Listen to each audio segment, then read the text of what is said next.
Hey, it's Vana, and welcome back to Dark Souls, ladies and gentlemen. I'm assuming this will be the finale, because we only have one last thing to do, and the area that it takes place in is not that long. We have pretty much saved for getting every single item in every single location. We've pretty much done everything in this entire game, other than the DLC, but I've come to the realization I don't really want to do the DLC. I mentioned in the last episode that I'd rather just end this here at around 50 episodes. And just put it in a nice little package. Like I said, I don't really like the DLC overall. It adds a lot of new stuff. It's not that I don't like it, it's just that, I don't really like going through Ulasil. Anyways, here we are at the Firelink altar, right? That's what it's called. And we have one last thing to do, which is to offer all of the souls to the Lord Vessel. So let's go ahead and do that, shall we?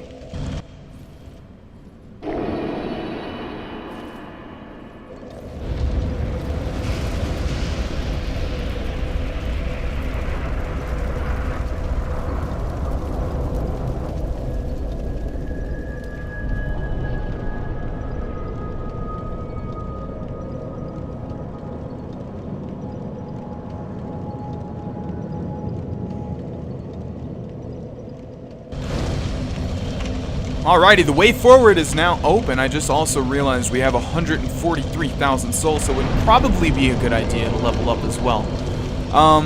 Putting up strength is not going to increase. Oh, it is, but only by 1 point, so that's not really worth it. Dexterity is not going to do anything. Resistance, I think Vitality is going to be our best bet, but I'm just double checking. Yeah, let's just put all the remaining points that we can into Vitality. That's going to be the best way to do things. Alrighty, and we do want to be human. We can get invaded in this final area, but we do want to be human nevertheless, because there's a certain something that we can do. And other than that, I think we are good to go. We are human, by the way. You can tell by the top left number being white, having a white outline, as opposed to like gray or whatever it is. So you can see like all these phantoms of, I believe, like Black Knights walking through. Very weird. And here we have the Kiln of the First Flame. So this particular area is pretty barren and empty. I think we're walking on... I said that weird. I think we are walking on ash, like from a fire. Would make sense, right? With all the fire tropes in this game. So the only thing that's going to be present inside of this area are these Black Knights. And we do want to kill them because they will swamp us if they can. But also, they have a very high chance of dropping... their weapons, so we got the Black Knight sword, and also they have a high chance of dropping Titanite as well. And I think there's around... Well, why am I saying that? Why am I telling you how many there are? That would spoil this area pretty much, wouldn't it? I think there may be one item, if that, to grab. But it's a pretty straightforward area. Not much to conquer. Okay, so this should kill him since we already got a hit on him. So we're in pretty good shape here. What is this guy going to drop? Red Titanite. Yeah, I think it's just random what Titanite they drop. I think they can drop pretty much any Titanite, except for slabs. But yeah, we have a fully upgraded Demon Great Machete along the normal path, not enchanted. We have a decently... Oh, that's the thing I didn't see about upgrading, was the Crest Shield, I just realized. But our armor is decently upgraded. I think the max for the armor is 5, and most of it is close to 5. Some of it's like maybe 2 or 1. But honestly, I never found upgrading armor in Dark Souls to be that beneficial. I mean, you probably will notice a difference if you fully upgrade armor. It's just, I don't think it will matter for this final fight. Okay, so this is a Black Knight that I don't particularly like because you have to fight him on this very narrow pathway here. There's that item I was referring to. I think every single one of these drops something, yeah.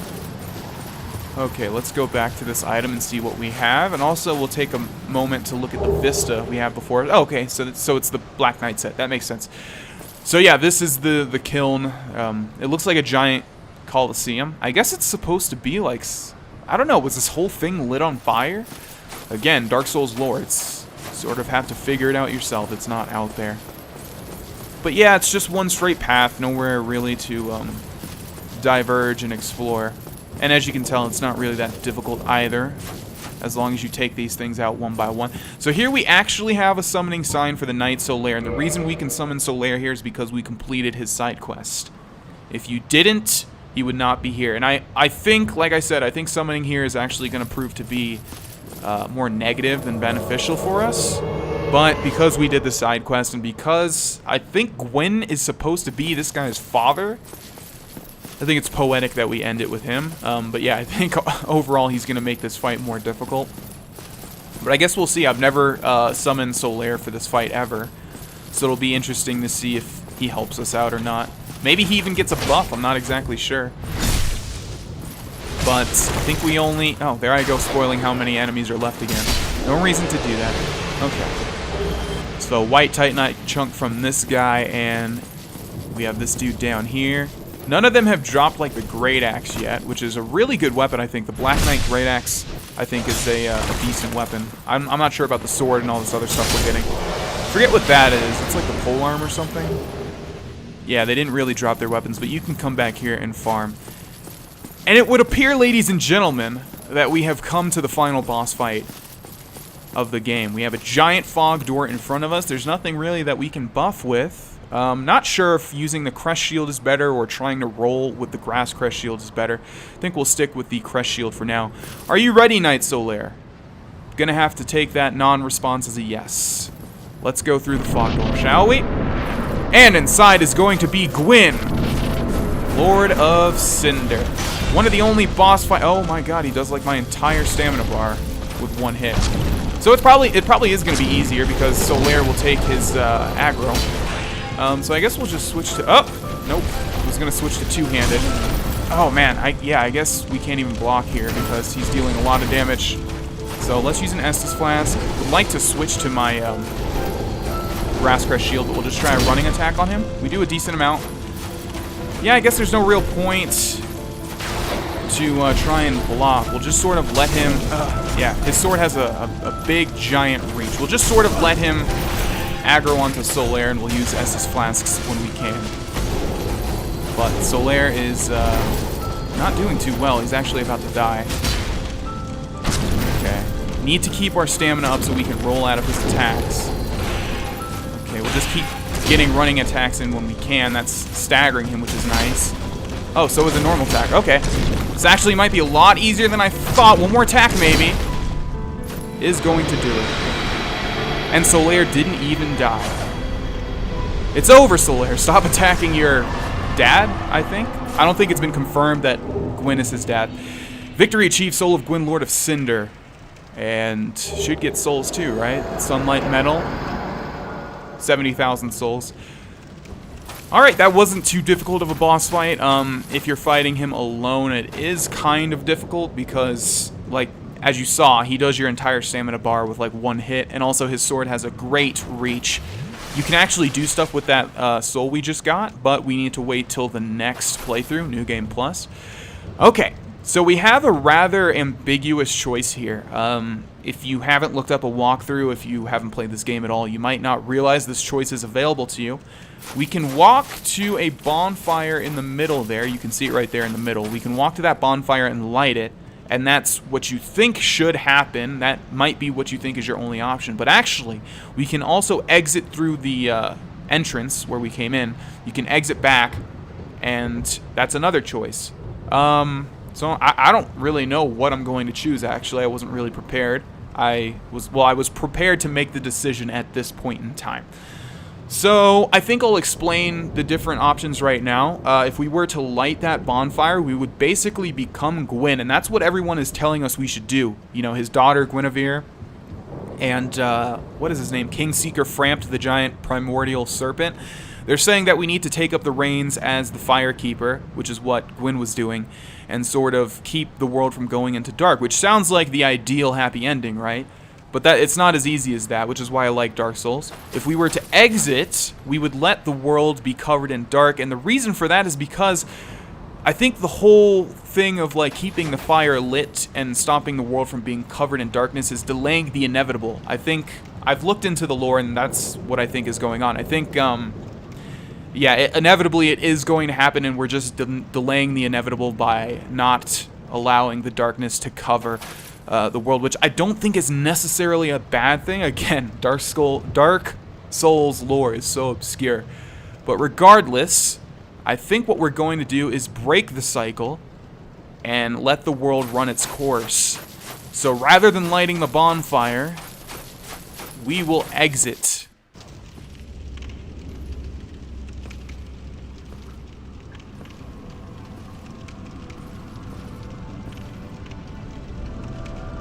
My lord, bless thy safe return. Let Carth and Fraft serve your highness. We are here to serve your highness.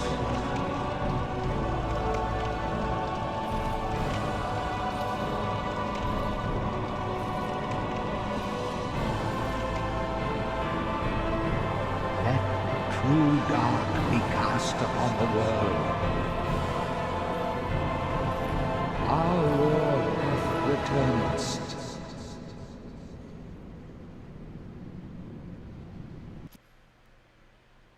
Achievement unlocked, Dark Lord. So there's 2 achievements. Well, I guess you would know also that there's 2 endings if you looked at the achievements. And now the credits are going to run. I hate this part because, as I've mentioned at the end of my Fallout 3 Let's Play over on Grohlvana, I'm not really good at goodbyes. I'm not really good at like tying everything into a neat little bow. What can I say about Dark Souls? I've already said pretty much everything. I absolutely love this game. Probably the #1 reason is because it is so incredibly unique and unlike any other game I've ever played. The challenge is built into it. There are no difficulties, and like everyone says, you know, it's not really that it's hard. It's just that it punishes you if you're not on point with your gameplay. So it's just an excellent, unique experience, and I hope that any of you guys that have watched this that have not played Dark Souls will be inspired to play it yourself, because obviously that's just one build that I did. There's a lot of different ways that you can play, and in Dark Souls 2 they like times that by 100. You know, there's magic, there's sorcery, there's miracles, there's even hexes in the DLC that we didn't really get to. But yeah, just an amazing game. Completely 100% unique. They deserve all the success that has been given to them, and I'm talking about From Software. Really honestly want to buy a PS4 just to play Bloodborne, because I know it would be just as great as this completely unique experience set in a different sort of universe. But yeah, that's it, ladies and gentlemen. I hope you guys have enjoyed this Let's Play. I've absolutely enjoyed playing through it. I've always wanted to do a Let's Play of Dark Souls. I just never really found the time until now. And nothing much more to say other than that. Thanks for watching this Let's Play, ladies and gentlemen, and I will see you in the next one. Bye-bye.